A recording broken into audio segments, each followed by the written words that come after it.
Hello there, you're welcome to your program. Let's talk about it with Ochua Igbanoy. And today on the program, we are looking at dealing with infidelity and rebuilding trust. Dealing with infidelity and rebuilding trust. First, we need to know what is infidelity. Infidelity can be defined as an act of betrayal of trust between couples. It can also be described as a broken safety, identity shock, and emotional trauma. So now that we know what infidelity is, we need to know that infidelity doesn't just break a relationship, it breaks trust, it breaks emotional safety, and for many people, it changes the way they see marriages and relationships and even themselves.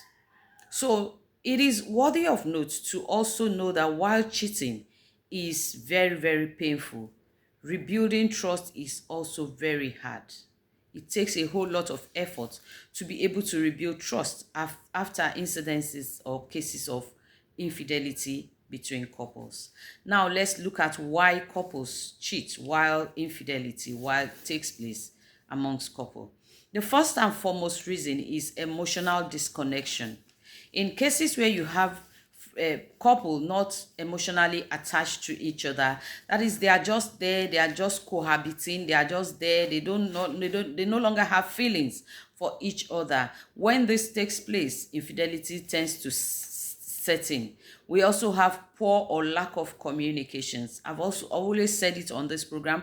Couples learn to talk things out, learns to discuss things out. Don't bottle up. Don't say I want to keep quiet for peace to reign. No. And we also have weak boundaries. When you don't set strong boundaries to protect your emotional, physical, or infidelity tends to set in. We also have unhealed personal trauma. When you have children that grew up in a home where is either they were raped while they were growing up or they faced cases of domestic violence, such children grow up to be adults that do not trust.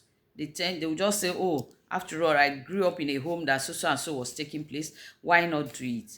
And then desire for validation instead of intimacy.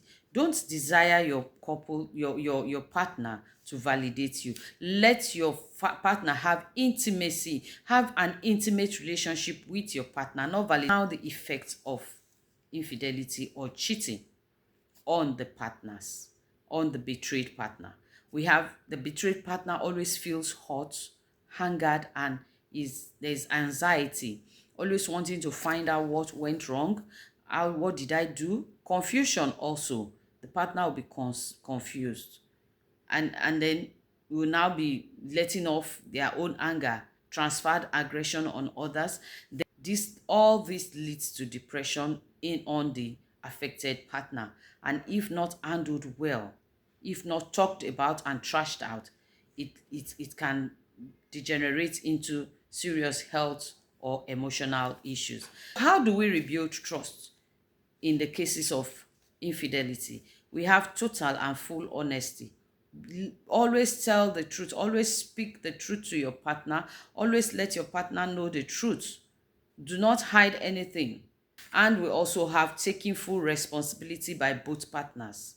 Find out what happened, and in all honesty, not trading blames. You should sit down and talk things out and take full responsibility where needed.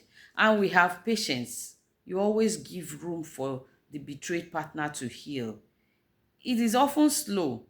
It is not rocket science. Don't think, I've said sorry and that should be all. No. We are talking about emotions here. If I'm allowed to say this, especially in women. Women, we hurt deep. So such partners should give room for patience. Give your partner space. The hurt is deep, I tell you. So give room for patience to heal. And then change attitude. There should be an attitudinal change. If there are things you were doing before that led to this infidelity, you stop doing them. Let your partner see these changes in you.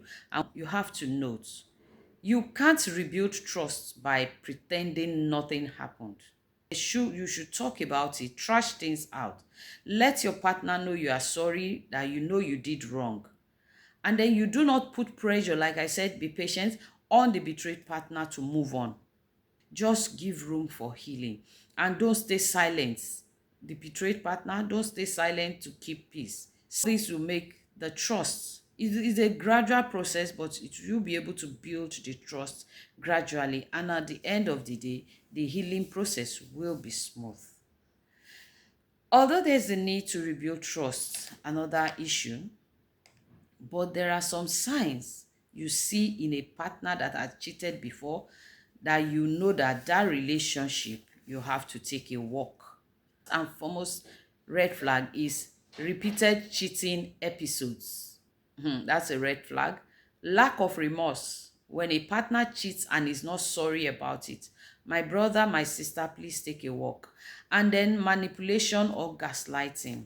Yes, you caused it. It is your fault. I shouldn't have done that. No. When you notice this in a partner, a cheating partner, please, that relationship is not worth it. Just take a walk. And then refusal to change. When a partner cheats consistently and does not change, it just doesn't care, please take a walk. And in closing, although trust after infidelity will never look the same, but sometimes it becomes stronger and more intentional. And sometimes healing comes from walking away. So my dear couples there, my dear married couples, those in relationship, I believe all these tips, all this talk about infidelity will go a long way in healing. If there is any of you hurting there, please follow these steps to heal properly and you'll be glad you did. If you like our program today, please like, share, and comment on our social media handles. Thank you very much. See you next time. My name is Ochua Igbanoy, your regular host. Thanks for staying with us.